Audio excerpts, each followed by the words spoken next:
Hello, and thank you for listening. If you've not heard this podcast before, my name is Laura, and I am ADHD AF, and I'm also griefy AF. But before I dive into that heavy topic, there's a couple of seriously urgent things I have to share that require action. So firstly, NHS England is about to make getting an assessment for ADHD even harder, as if that was possible. In the show note is a link from the charity ADHD UK with more information and a simple system to email your MP to help stop waiting times rising further and to keep your constitutional right to NHS choice right to choose. So please do follow the link and protest this change. Alongside that link, you will also find another one to a petition to review the Access to Work scheme to ensure that it offers fair and timely support for all disabled people seeking employment. And there's one more. A final link to a petition to save NHS Grampian autism and ADHD assessment pathways, as unbelievably, Aberdeenshire HSCP plan to close them by the end of next month, so by the end of March 2025. So please help save Aberdeenshire assessment services. This is urgent.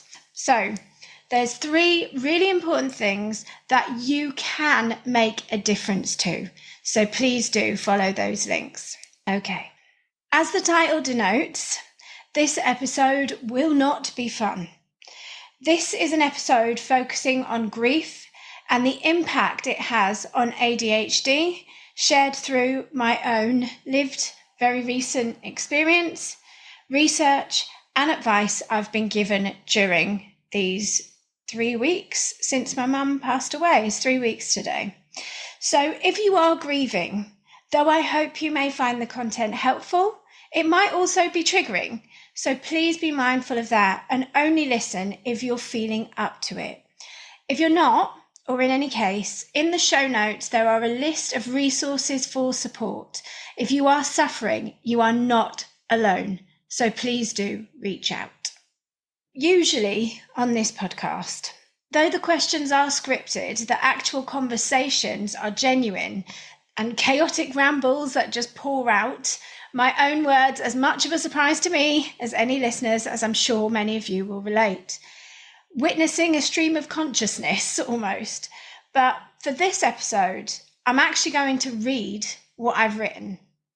And partly because it spares riding a wave of anger that could end in a rage-fueled rant, or a wave of sadness so acute that I start sobbing and my voice shrieks octaves only your dog would hear. I want to be really clear that none of what you're hearing is masking per se. It's read really more for my own protection and to actually provide some use to this episode rather than just my manic misery. And despite the script, it's highly unlikely I will get through this without crying, but I will try my best. This episode is dedicated to my mother, who we tragically lost on the 29th of January 2025, and who we will all miss every day for the rest of our days. Jennifer Reynolds MBE, or Jenny Sue Bain, as she's known on the tiny islands of Trinidad and Tobago, where she was born in 1947. This episode is dedicated to her, that perhaps sharing the experience of her passing might help or provide comfort to at least one person listening, and also in celebration of her, because alongside her kindness and her loud laughter, which came pretty easily and always was accompanied by tears streaming down her face, I want to celebrate her life's work, for which she was so very good at and worked so very hard at, that she was given a medal by Queenie herself in 2010. And to any eye rollers, I'm not a royalist either, but even if you are, and likely many of you are, anti-establishment, the reason why my mum receiving an MBE matters, regardless of anyone's potential hatred of the monarchy, is because, as I said, a woman from a tiny island So tiny, in fact, that as a child, when I would show Trinidad on an atlas to friends, the dot to show where it was actually covered the whole island. A child from that tiny island grew up to dedicating her life to helping children with behavioural and emotional challenges, predominantly living in poverty and part of abusive households in England.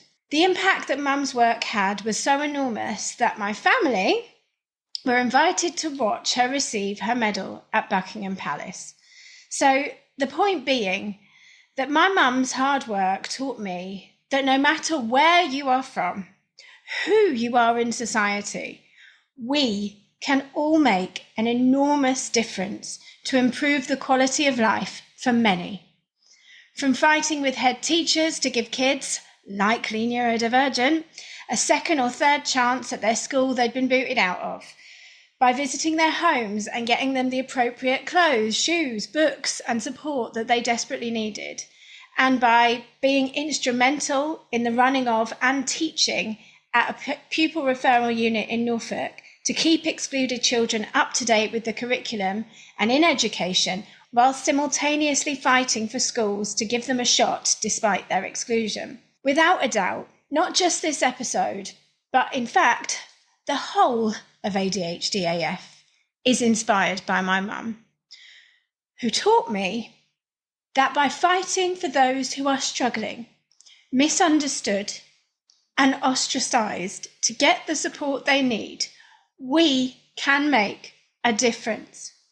And that is exactly what I'm doing here and what I'm doing with ADHD AF Plus charity. So, an enormous thank you, Mum, Jennifer, Jenny Sue, from myself, all listeners and loved ones, for shining your light so brightly to illuminate the paths of those suffering in the shadows, being the voice of those that were rejected and being hope for people so many in society would write off as no hopers.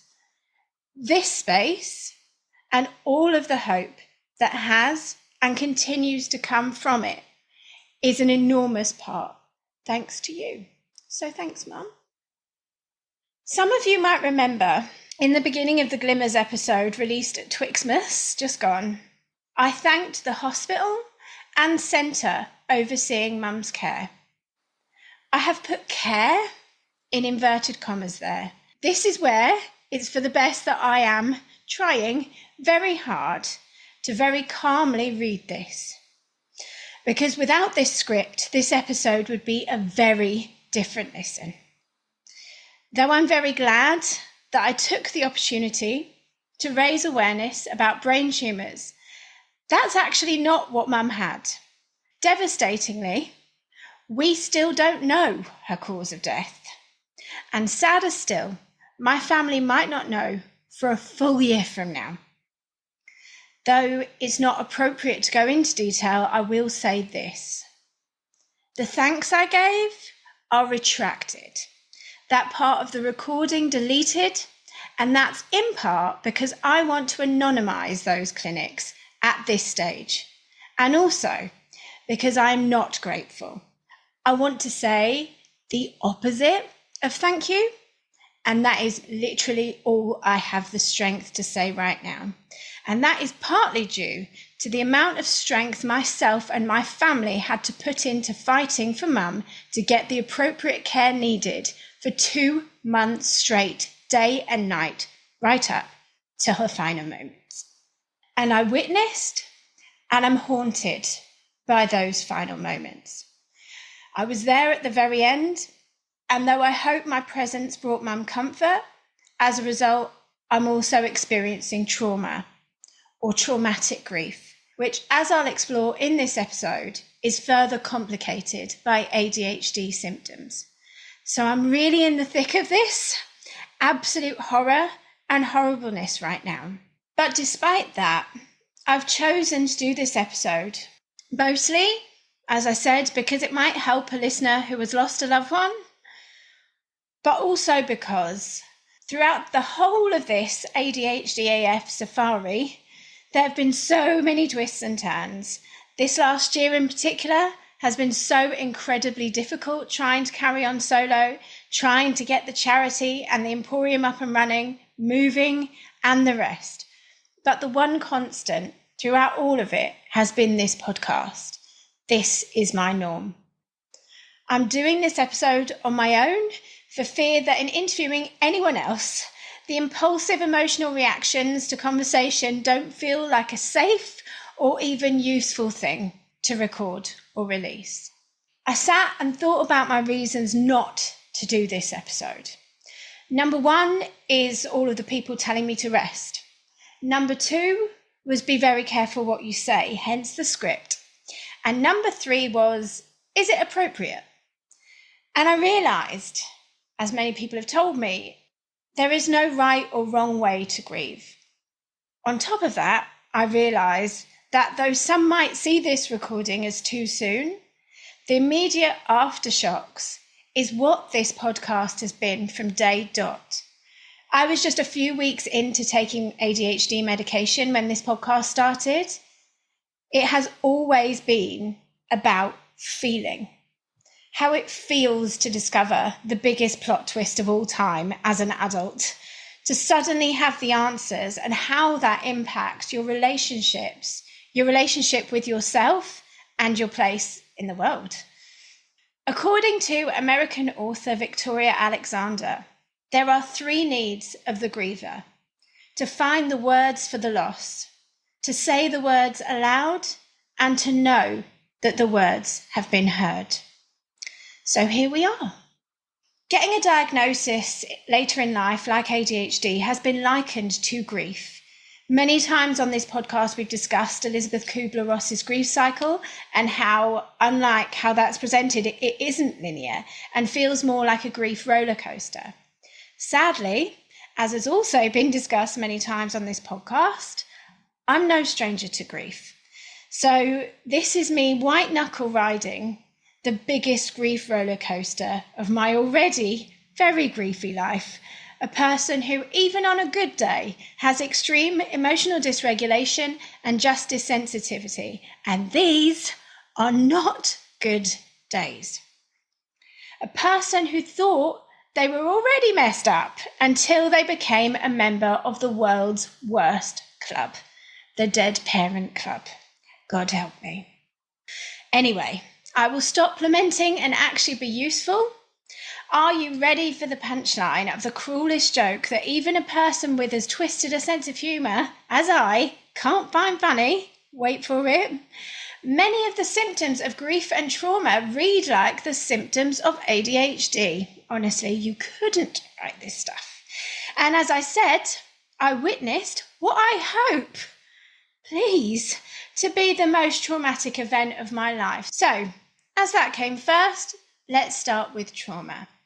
So according to Very Well Mind, general symptoms unique to trauma include nightmares, flashbacks, and a sudden burst of anger.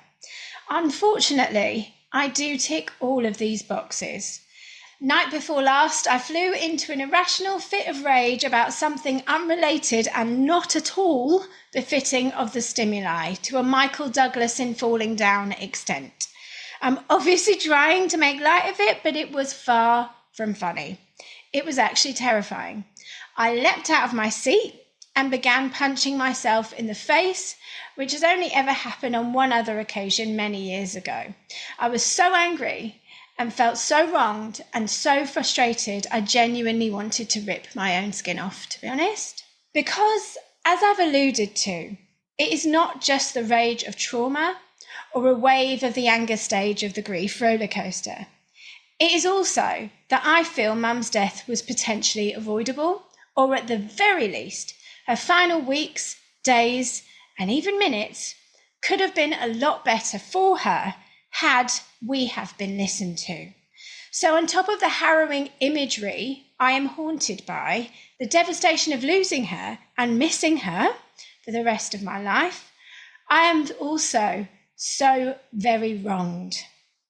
The justice sensitivity, which fueled the creation of ADHD AF, is now and forevermore triggered beyond comprehension.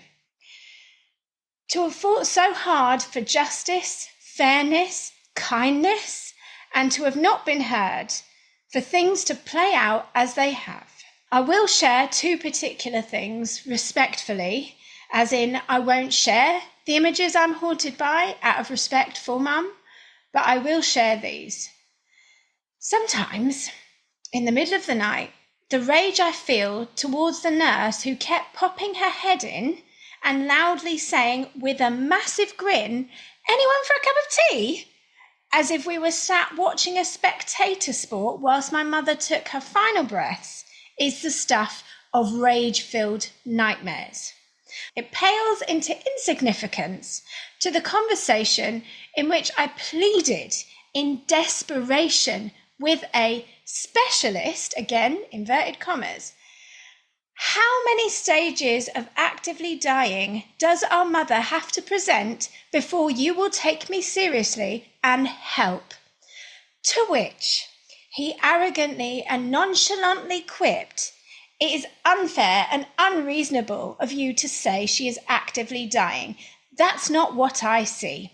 We will see her in 5 weeks for her next scan."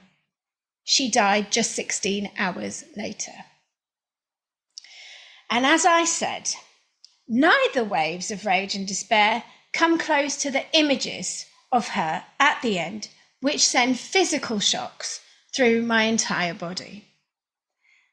And on that note, I'll stick to the script and get back to Very Well Mind, who say, the overlapping symptoms of ADHD and trauma are difficulty concentrating, distractibility, poor self-esteem, disorganisation, inattention, difficulty with sleeping, working, schooling, etc., and restlessness. So yes, like most listeners I'm sure, I already ticked all of those boxes before the most horrendous 2 months of my life. Grief can exacerbate ADHD symptoms. The physical symptoms commonly experienced with grief, such as insomnia and eating difficulties, for example, well, getting sleep and eating well, they help with ADHD symptoms. So with both even further out of whack than normal, executive functioning is at an all-time low, whilst we've got all those extra hours to the day for overthinking, rumination, rejection-sensitive dysphoria, regret, self-loathing, and the rest. No two ADHDers are the same. So though we all share traits, how they impact the sufferers will change from person to person, combined with their co-occurring conditions, and will even fluctuate throughout a person's lifetime. I explored the impact of hormones on ADHD symptoms in the episode with Dr. Negat Arif, who explained multi-hormone sensitivity theory. So if you've not already heard that one or want to have a listen back, please do. Research suggests that neurodivergent people who particularly struggle with emotional regulation are more prone to depressive symptoms and anxiety during stressful events, such as losing a parent or loved one. According to the Edge Foundation, unpredictable emotions are set to occur. People with ADHD often feel emotions intensely, and they may react strongly in ways that may seem inappropriate. Some turn inward, while others will act out. It can be difficult for parents or spouses to walk the fine line between allowing healthy physical expression and indulging poor or hurtful behaviour. Also, misdirected hyperfocus.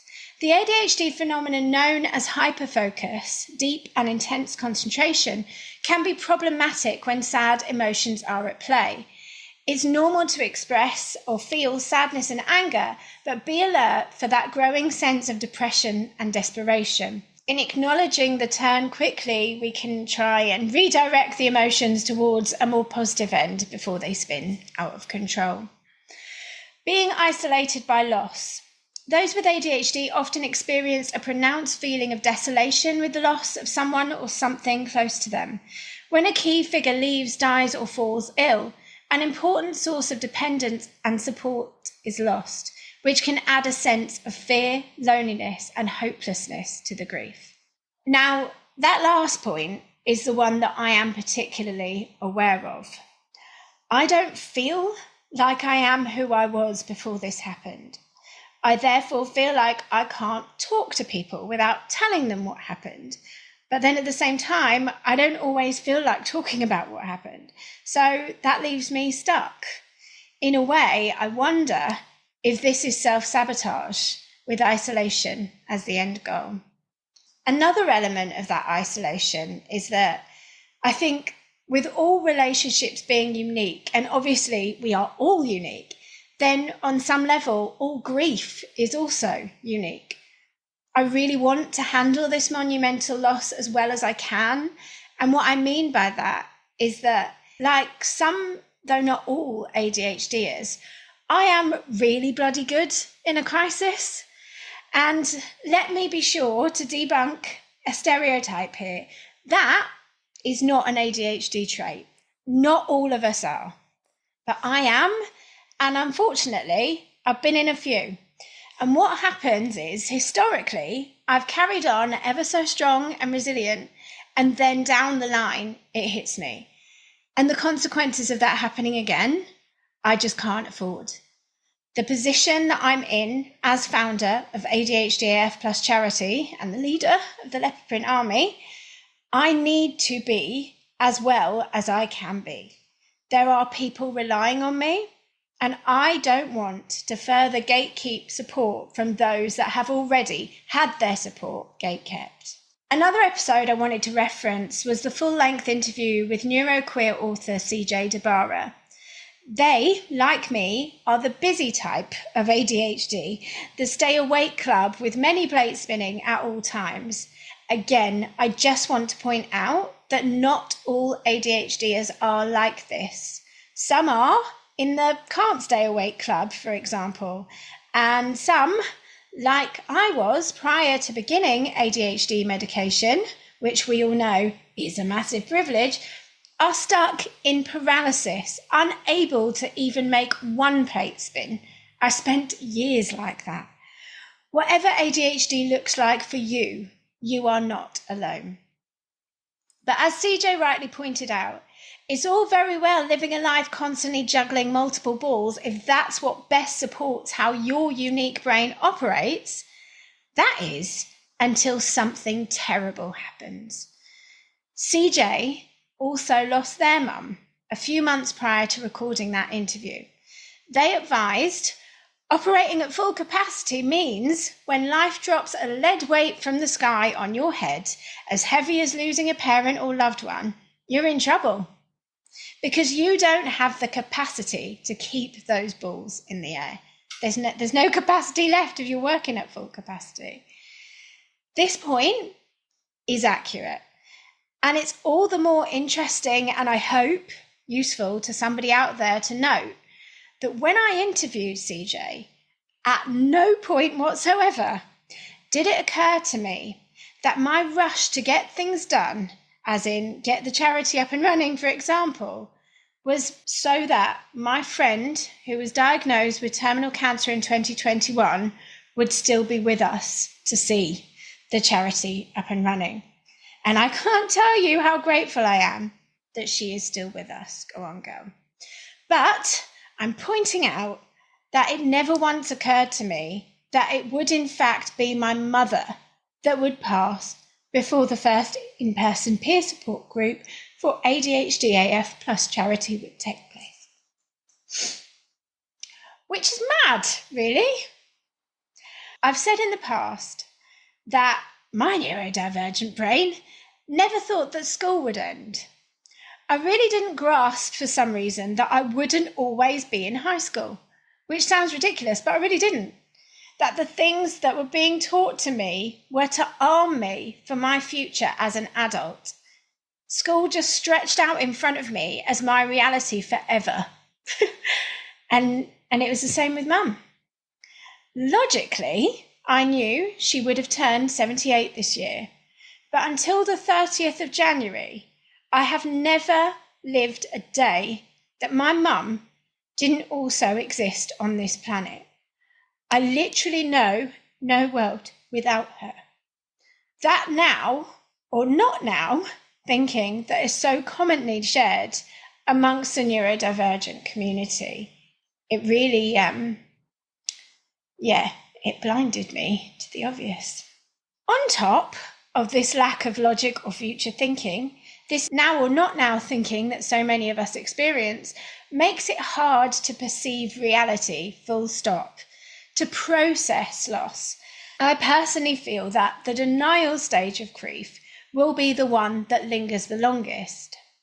By far, my saddest moments are when I say out loud, I really wish she wasn't gone. I think a final point I want to make is that of object impermanence, which, even as number one cheerleader for shame eradication with the Most ADHD Things episodes encouraging us to all drop that shame, I am absolutely shrouded in shame to equate object impermanence to people, especially my own mother. So many of us genuinely forget that our nearest and dearest exist if we don't see or hear from them for a while. Obviously not forever, but at least temporarily. And often paired with that time blindness, we can forget how long it's been since we've seen or spoken to someone, no matter if that person means the absolute world to us, just like my mum. So the cruelest part in my mind is how many times people who experience ADHD in a similar way to me have to keep reliving the loss, forgetting or being unable to process that they will never see or speak to their loved one ever again. That feels particularly cruel. So, with grief, trauma, and loss, and ADHD, and all the bastard side dishes, what can we do to best support ourselves in times as awful as these? I'm going to go back to the Edge Foundation, who say, Anne Keaton, in an article of Impact, ADHD offers these 3 steps for dealing with grief when you have ADHD. Step 1, acknowledge your feelings of grief. Conventional wisdom such as don't feel bad, give it time, and be strong does not resolve grief. Start by recognizing when you are grieving. Step 2, be willing to ask for help. You have to be responsible for yourself, your choices, and your reactions, but that doesn't mean you have to shoulder the work by yourself. Dealing with grief begins with getting support from individuals or groups. Step 3, end the isolation. Reach out to talk to your family if you can, a counsellor or coach, or someone who you trust to listen and help you take a proactive approach to overcoming your grief. There are some coaches and therapists who specialise in issues like ADHD, and grief recovery specialists are trained to teach you the step-by-step method for moving beyond your grief. ADHD can amplify the negative emotions around grief and loss, but if you seek help and allow yourself to go through the grieving process, you can recover, rebuild yourself, and become stronger. So they say. So, as I said, I want to deal with the greatest loss and trauma of my life as healthily as I can to best support the future and all things ADHD AF. So I went online to find the best books, podcasts, etc. about grief and was alarmed to discover that most of it did not convey my experience. That was further isolating for a start. But alongside realising that is because on top of being neurodivergent, this isn't standard grief, it's traumatic grief. My mum didn't want a funeral. We will be having a celebration of her life in the summer instead. So at a time when most would be preparing for a funeral, Big and I have come out to a friend's place in Ibiza to try and rest and recover. And having spent most of my adult life living out here, there are moments when she could just be at home like normal. My mum wasn't my best friend like some daughters and mums, and I didn't speak to her every day, and very regrettably now, even every week. So she could still be here. And truthfully, sometimes I allow myself to rest in that feeling and that it was all just an awful dream and not the nightmare we are actually living through. I want to say An absolutely enormous thank you to the ADHD AF online peer support community who have helped me every single day of the worst time of my life, for giving advice and validation through sharing their similar experiences. And I just want to note that relating, in case you didn't know this, it is a common ADHD trait. And whether that is something proven or not, I have been working very closely and speaking to so many people in this community for coming up to 3 years now. So at least I can confidently say it's one I witness multiple times a day, even if it isn't recognised as an ADHD trait. What we do is we share a similar experience that we have had to connect with that person who is sharing theirs on a deep level, to demonstrate our understanding. It's not talking about yourself or making it about you or any of those other awful phrases so many of us have been shamed for. It's literally saying, I feel it.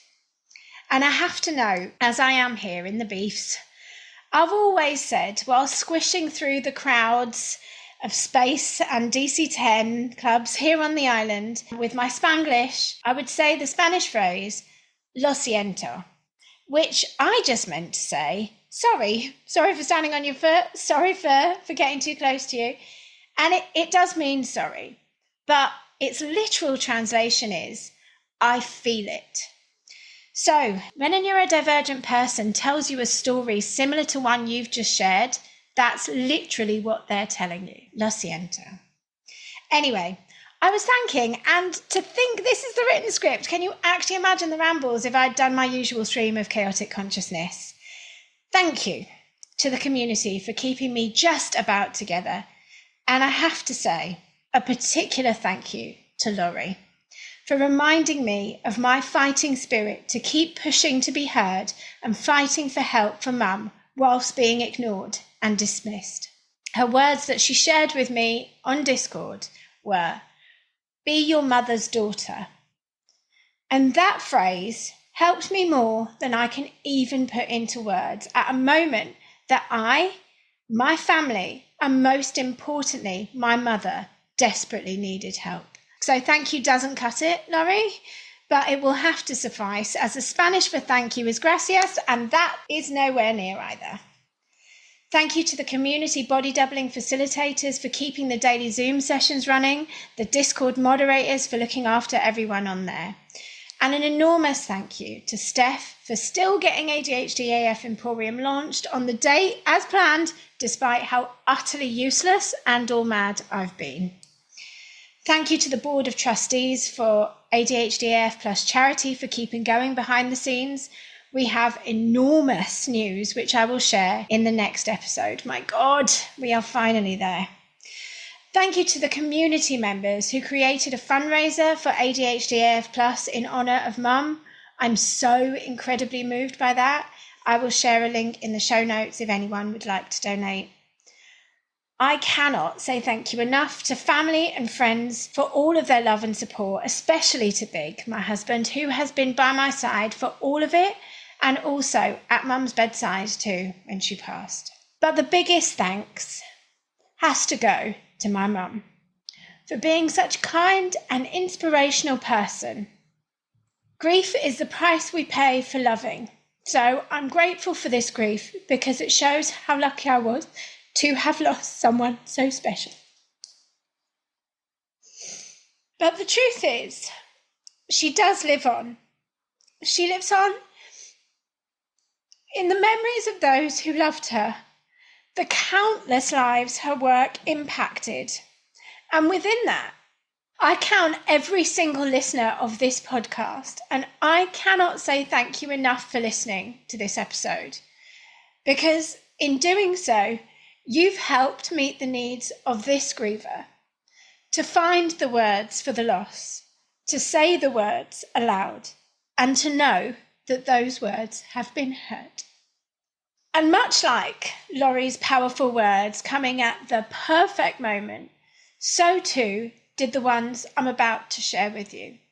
On arrival in Ibiza, we sat shell-shocked in disbelief on the balcony of my friend's apartment, The sun was setting and I was howling crying, and suddenly a beautiful bouquet of flowers arrived from Ashley and Sam, who are both trustees of the charity.